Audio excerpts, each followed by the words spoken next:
नमस्कार बंधु माने आपण मानकु गोटे कथा कहबी आपण जीवन में जो सब काम करने को चाहती निश्चिंत भाव में करंतु किंतु सेगुड़िक लोभरु नुहे अहंकार नुहे कामना ईर्षारु नुहे बरं प्रेम करुणा नम्रता भक्ति सहित करंतु देखिए आपणकर काम सुरुखुरे हो। नमस्कार बंधु मान मु आपण मानकु मोर चैनल रे हार्दिक अभिनंदन जनाऊँगी। आजिर यही ज्योतिष कार्यक्रमटी कुंभ राशि बहुत विशेष गुरुत्वपूर्ण रही। मई 2025 मासिक राशिफल यही मास कुंभ राशि किंपरी रहिबो केउ फलाफल मिल पारे समस्त तथ्य मु आपण मानकु एठारे कहिबी। बंधुमान 2025 सालर यही मई मासटी गुरुत्वपूर्ण एइथिपाई जे बड़ बड़ ग्रह माने राशि परिवर्तन करिवे। राहु और केतु 1.5 वर्ष पर यही मासरे 18 तारिख रे राशि परिवर्तन करिवे। सेहीपरि देवगुरु बृहस्पति मध्य 1 वर्ष पर 15 मई रे राशि परिवर्तन करिवे। तेबे एही ग्रह परिवर्तन कुंभ राशि लोकमानक जीवन में केउ परिवर्तन आनिबो केउ फल मिल पारे समस्त विषय आपण मानकु विस्तृत भाव में जणाइबी। कुंभ राशि में 2025 मासिक राशिफल स्वास्थ्य शिक्षा प्रेम विवाह भाग्य कैरियर व्यवसाय आपणकर स्वास्थ्य शिक्षा प्रेम वैवाहिक जीवन भाग्य कैरियर और व्यवसाय केमिति रहिबो यही समस्त विषय आमे आलोचना करिबा एवं भिडियोर शेष में आपण मानकु किछि उपाय भी देवी जहाँ अनुसरण कले आपण मानकु लाभ मिल पारिबो। देखंतु बंधुगण यही राशिफल जन्म राशि एवं चंद्र राशि पर आधारित। जदि आपण निजर जन्म कुंडलीर भल भाव विश्लेषण करने को चाहती तेबे निश्चित भाव में कमेंट सेक्शन में कमेंट करंतु मुझे यार निश्चित रूप से उत्तर देवी। एबे चलंतु आमे कुंभ राशि विषय में जानिनबा। यही राशि 11 नंबर राशि अटे। यार शासक ग्रह होउचंती शनिदेव एवं आपण मानकर ग्रह मानकर स्थिति कौन रही एबे आसंतु जानिबा। शनि देव आपण मानकर द्वितीय भाव रे अछंती। शुक्र बुध राहु तृतीय भाव रे अछंती। सूर्य चतुर्थ भाव रे बृहस्पति षष्ठ भाव रे अछंती एवं मंगल अष्टम भाव रे अछंती एवं केतु अष्टम भाव रे मध्य रहिचंती। स्वास्थ्य एवं प्रथम जानिबा। स्वास्थ्य प्रथम भाव स्वास्थ्य सह संबंधित अटे। आपणकर लग्नेश शनि द्वितीय भाव रे अछंती एवं तांको सह अछंती शुक्र बुध एवं राहु। मंगल आपण मानकर प्रथम भाव को दृष्टि करुचंती। यह अनुसार मु कहि परिबि जे कौनसी बड़ स्वास्थ्य समस्या देखा जाऊ नाही किंतु एठी जना जाउछि जे शनि और राहु द्वितीय भाव रे थिबा द्वारा गला समस्या थोड़ा देखा जिवो। यार अर्थ होउछि एवं खासी आगु जुखाम आसीबो एवं गला भितरे इन्फेक्शन आसीबार किसी संभावना रोची एवं दांत समस्या किसी देखा जाउछि। ठंडा गरम सेंसिटिव भाव मध्य जाउछि संभावना देखा जाउछि। आपण मानक बाणी उपर मध्य आपण माने नियंत्रण रखंतु हेले मध्य शुक्र और बुध थिबारु बाणी उपर नियंत्रण होई पारिबो। तेणु मोर कहवा अर्थ होउछि कौनसी गंभीर रोग नुहे किंतु गला एवं दांत समस्या उपर सावधान रहिबा निश्चित भाव में दरकार पड़िबो। एठी आमे कथा हेबा आपण मानकर पढ़ापढ़ी विषय छात्र छात्री मानकर पढ़ापढ़ी विषय छात्र छात्री दृष्टिकोण आपण पढ़ापढ़ी केमिति आपण मानकर रहिबो एवं पढ़ापढ़ी आमे कहबा को गले यह पंचम भाव द्वारा क्लेश करा जाउछि एवं 50 हाउस लॉर्ड होउछंती बुध एवं से द्वितीय भाव रे विराजित अछंती। सेठी शुक्र शनि और राहु सह एक साथी मध्य बसिचंती। यार अर्थ होउछि आपण जे कोनसी काम करबा को चाहुचंती एबे सेथिपई परिवारर संपूर्ण आपण मानकु सहयोग मिल पारिबो। जदि पूर्वरु आपणक परिवारर बा आपण मानक ऊपर समर्थन नाही किबा दुख किंतु टणाटणी किछि अछि तेबे ए सब समस्या धीरे धीरे समाधान होई जिवो। यही मासरे बुध जो 50 लॉर्ड हेबा सत्ते एवं ए मासरे जो 50 हाउस जोटा लॉर्ड बुध एवं सी शुक्र सह मध्य बसिचंती। एथिरे आपण मानकर मन ए बुद्धि को भल भाव रे व्यवहार करी पढ़ा उपर मध्य ध्यान देबे जहाँ आपण करबा को चाहुतिले एवं आपण किछि नुवा क्लास जोग देबा को चाहुचंती किबा नुवा कोचिंग नेबा को चाहुचंती सेति एही मास आपण मानक पई उत्तम रहिबो एवं आपण मानक परिवार रे समस्तंकर समर्थन मध्य रहिबो। राहु सह बुध बसिचंती एवं राहु केतु एक्सिस मध्य अछंती। एठी आपणकर मनर भ्रम एवं भय एवं सबको चिंता मनरू बाहर करंतु पूर्ण फोकस दियंतु आपण मानकर पढ़ा उपरे। ଏବେ ଆସନ୍ତୁ ଆଲୋଚନା କରିବା ଲଭ୍ ରିଲେସନ୍। ଆପଣମାନେ ଲଭ୍ ରିଲେସନ୍ ଉପରେ ଆମେ ଆଲୋଚନା କରିବା। ପ୍ରେମ ଭଲ ପାଇବା ବିଷୟକୁ ନେଇ ଆମେ କାହାକୁ କହିଥାଉ ନା ପଞ୍ଚମ ଭାବକୁ ଦେଖିଥାଉ। ଏଠି ବୁଧ ବା ଫିଫ୍ଥ ଲର୍ଡ଼ ଏବଂ ଶୁକ୍ର ଶନି ରାହୁ ସହ ମଧ୍ୟ ସିଏ ବସିଛନ୍ତି ଏବଂ ଶୁକ୍ର ଆପଣଙ୍କର ଲଗ୍ନେଶ ମଧ୍ୟ ଅଟେ। ଏଠି ଫିଫ୍ଥ ଲର୍ଡ଼ ବା ଫାର୍ଷ୍ଟ ଲର୍ଡ଼ ଏକ ସାଥିରେ ଥିବାରୁ ଏହା ଅତ୍ୟନ୍ତ ଶୁଭ ସୁଯୋଗ ସୃଷ୍ଟି କରୁଛି। ଏହାର ଅର୍ଥ ହେଉଛି ଆପଣଙ୍କ ବାଣୀରେ ଭଲ ପାଇବା ରହିବ ଏବଂ ଆପଣଙ୍କର ଆକର୍ଷଣ ରହିବ। ପୂର୍ବରୁ ଯଦି ଆପଣଙ୍କର ବହୁତ ଶୀଘ୍ର ଘୁଷା ଆସୁଥିଲା ତେବେ ଏବେ ମଧ୍ୟ ମଙ୍ଗଳ ଥିବାରୁ ଘୁଷା ମଧ୍ୟ ଆସିପାରେ, କାରଣ ମଙ୍ଗଳ ଆପଣଙ୍କର ଲଗ୍ନକୁ ଦୃଷ୍ଟି ଦେଉଛନ୍ତି।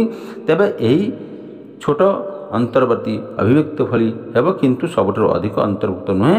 ମାସ ଆପଣମାନଙ୍କ ପ୍ରେମ ଏବଂ ବୁଝାବୁଝିରେ ଭଲ ଏବଂ ଅଣ୍ଡରଷ୍ଟାଣ୍ଡିଂ ମଧ୍ୟ ଭଲ ହେବ ଦେଖାଯାଉଛି।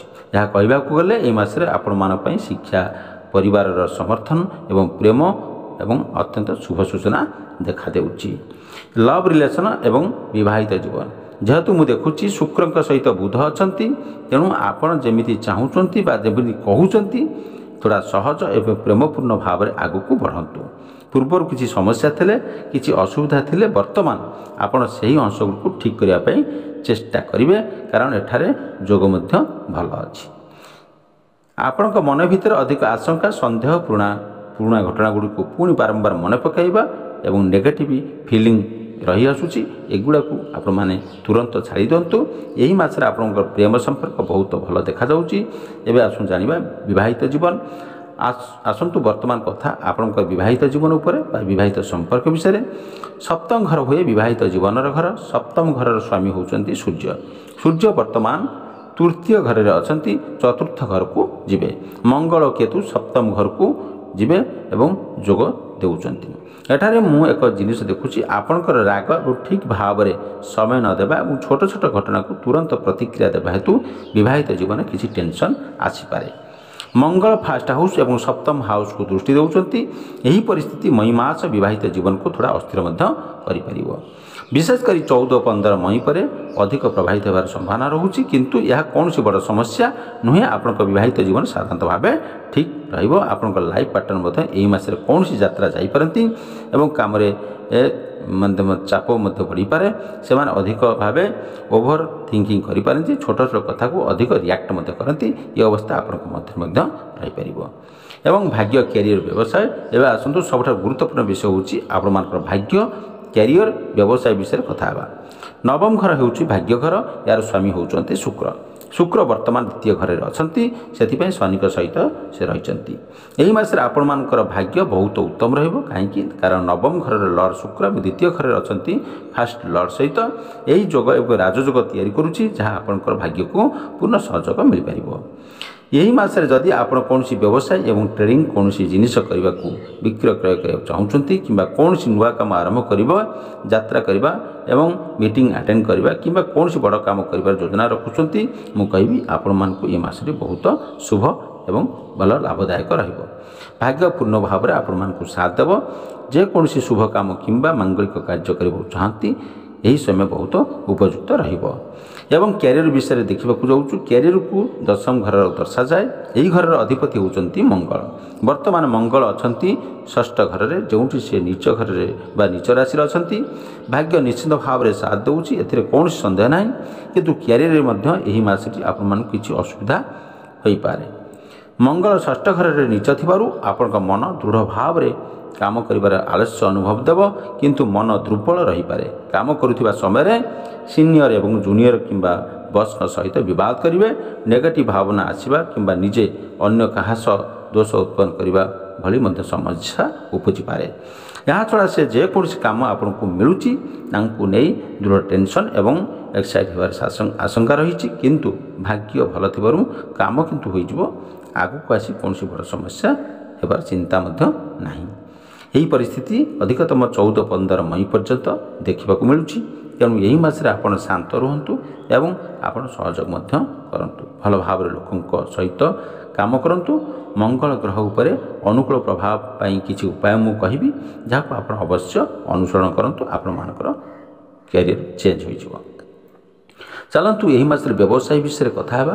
ଏବଂ ଏହି ମାସରେ ବ୍ୟବସାୟ ପାଇଁ ବହୁତ ଉତ୍ତମ ରହୁଛି, ବେଶୀ ଲାଭକାରୀ ହେବାର ସମ୍ଭାବନା ମଧ୍ୟ ଦେଖାଯାଉଛି। बुध शुक्र एकाठी थिबारु तरक्की एवं उन्नति आर्थिक उन्नति हेबो। एही मासरे खर्च हेबो किंतु ता सहित आपनकर आर्थिक अवस्था मध्य बेसी भल हेबो।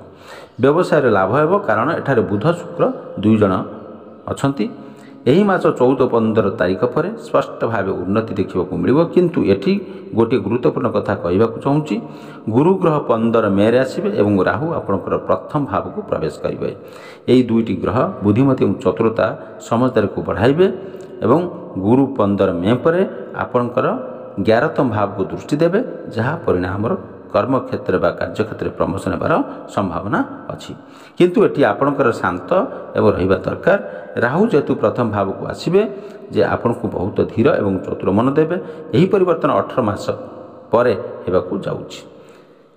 आसंतु एबे जानिबा उपाय गुड़िक केउं उपाय गुड़िक कले आपण मानकर मंगल हबो। एही मासरे मंगल ग्रह दुर्बल अछंती तेणु मंगलर बीज मंत्र आपण 108 थर प्रतिदिन उच्चारण करंतु एवं मानसिक शक्ति पाई दिन को हनुमान चालीसा प्रतिदिन पाठ करंतु एवं प्रतिदिन सकाळे उदय होउथिया सूर्य को जल अर्पण करंतु एवं आपणकर राशि स्वामी होउछंती शनि तेणु शनिकर बीज मंत्र निश्चित भाव में आपण जप करंतु। ओं प्रां प्रीं प्रौं शनिश्चराय नमः यह 108 थर जप करंतु। एबे शनिकर 7.5 आपण मानकर चली तेणु यही उपाय आपण मानक निश्चित रूप से साहाय्य करिवो। बंधुगण वीडियो केमिति लागिला भल लागिथिले वीडियो को लाइक करंतु एवं सांगसाथी मानकू शेयर करंतु। आम सहित जोड़ी होबा पई निश्चित भाव में चैनल को सब्सक्राइब कर रखंतु एवं कमेंट सेक्शन में अवश्य लिखंतु। जय श्री हनुमान। धन्यवाद। Thank you so much watching.